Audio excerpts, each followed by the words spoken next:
Fala você que tá assistindo aqui o React News. Agora vamos assistir aqui o trailer de Thor Ragnarok, o novo filme do Thor. Então antes de começar já desce aí e clica para se inscrever. E só os inscritos mais fodas deixa um like no começo do vídeo. Dá like antes que você esquece. E vamos começar em 3, 2, 1. Eita.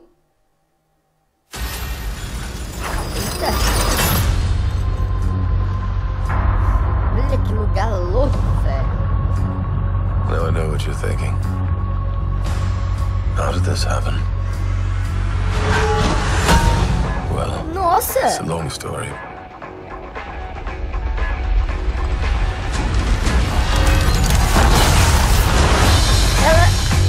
Ela destruiu o Mjolnir! Como assim? Mano, que loucura! Asgard is dead. Caramba! Hi there. Eita!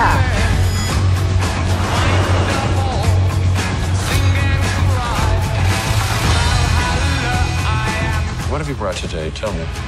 A contender. Eita! Vai pra lutar! Nossa! Loki! Adoro Loki! event time. Nossa, colocar ele na arena, velho. Eita, arrancaram o cabelo.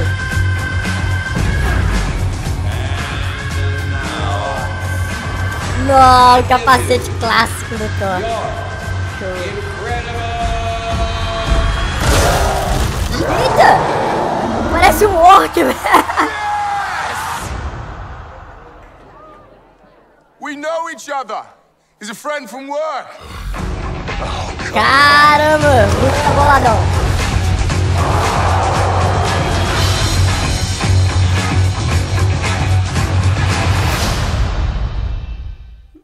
Mano, que doideira!